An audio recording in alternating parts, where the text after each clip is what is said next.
358वां दिन।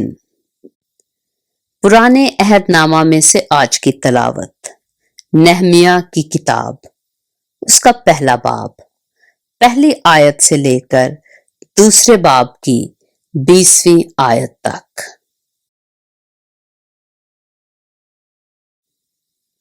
नहमिया बिन हकलिया का कलाम।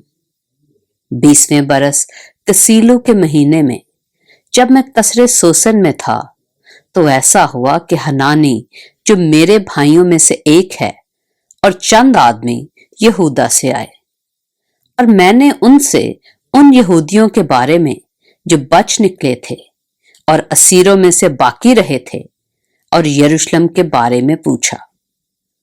उन्होंने मुझसे कहा कि वो बाकी लोग जो असीरी से छूटकर उस सूबा में रहते हैं, निहायत मुसीबत और जिल्लत में पड़े हैं, और यरूशलेम की फसील टूटी हुई और उसके फाटक आग से जले हुए हैं।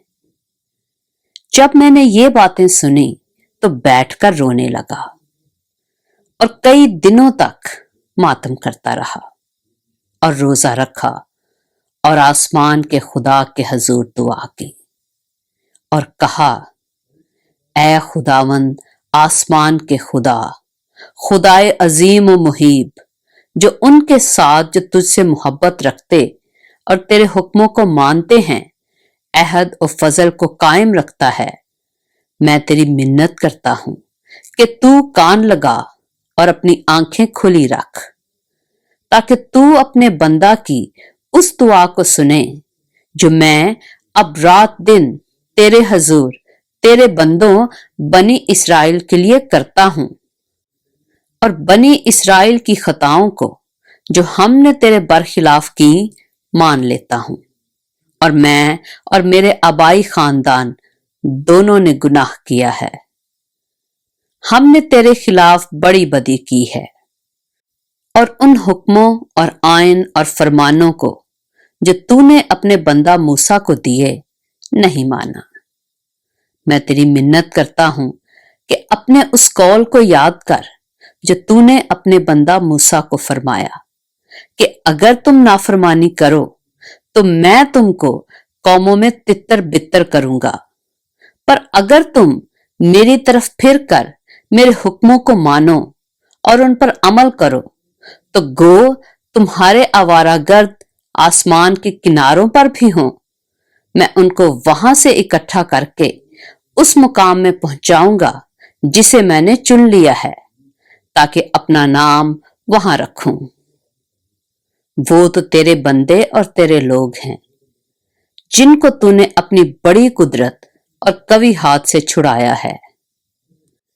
ऐ खुदावंद, मैं तेरी मिन्नत करता हूं कि अपने बंदा की दुआ पर और अपने बंदों की दुआ पर जो तेरे नाम से डरना पसंद करते हैं कान लगा।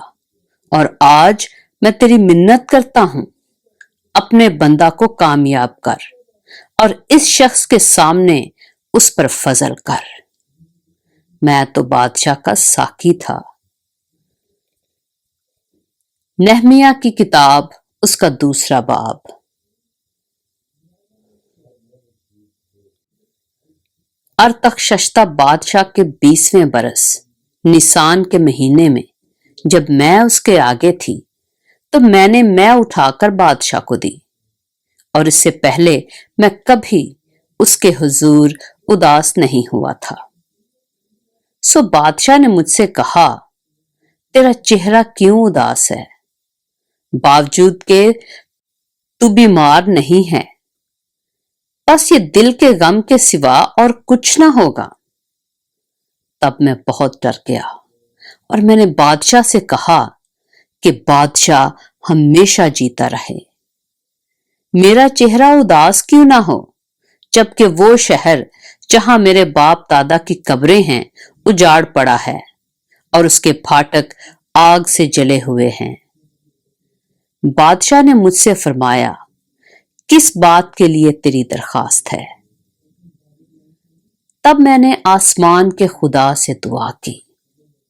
फिर मैंने बादशाह से कहा, अगर बादशाह की मर्जी हो और अगर तेरे खादिम पर तेरे करम की नजर है तो तू मुझे यहूदा में मेरे बाप दादा की कब्रों के शहर को भेज दे ताकि मैं उसे तामीर करूं। तब बादशाह ने, मलका भी उसके पास बैठी थी, मुझसे कहा, तेरा सफर कितनी मुद्दत का होगा और तू कब लौटेगा? गर्ज बादशाह की मर्जी हुई कि मुझे भेजे और मैंने वक्त मुकर्रर करके उसे बताया। और मैंने बादशाह से ये भी कहा कि अगर बादशाह की मर्जी हो तो दरिया पार के हाकिमों के लिए मुझे परवाने इनायत हों कि वो मुझे यहूदा तक पहुंचने के लिए गुजर जाने दें, और आसिफ के लिए जो शाही जंगल का निगहबान है एक शाही खत मिले कि वो हैकल के किला के फाटकों के लिए और शहर पनाह और उस घर के लिए जिसमें मैं रहूंगा कड़ियां बनाने को मुझे लकड़ी दे। और चूंकि मेरे खुदा की शफकत का हाथ मुझ पर था, बादशाह ने मेरी अर्ज कबूल की। तब मैंने दरिया पार के हाकिमों के पास पहुंचकर बादशाह के परवाने उनको दिए, और बादशाह ने फौजी सरदारों और सवारों को मेरे साथ कर दिया था। और जब संबलत होरूनी और अमूनी गुलाम तूबिया ने यह सुना कि एक शख्स बनी इस्राएल की बहबूदी का ख्वाहां आया है, तो वो नहायत रंजीदा हुए। और मैं यरूशलेम में पहुंचकर 3 दिन रहा। फिर मैं रात को उठा, मैं भी और मेरे साथ चंद आदमी, पर जो कुछ यरूशलेम के लिए करने को मेरे खुदा ने मेरे दिल में डाला था वो मैंने किसी को ना बताया। और जिस जानवर पर मैं सवार था उसके सिवा और कोई जानवर मेरे साथ ना था। और मैं रात को वादी के फाटक से निकलकर अजदहा के कुएं और कूड़े के फाटक को गया, और यरूशलेम की फसील को जो तोड़ दी गई थी और उसके फाटकों को जो आग से जले हुए थे देखा। फिर मैं चश्मा के फाटक और बादशाह के तालाब को गया, पर वहां उस जानवर के लिए जिस पर मैं सवार था गुजरने की जगह ना थी। फिर मैं रात ही को नाले की तरफ से फसील को देखकर लौटा और वादी के फाटक से दाखिल हुआ और यूं वापस आ गया।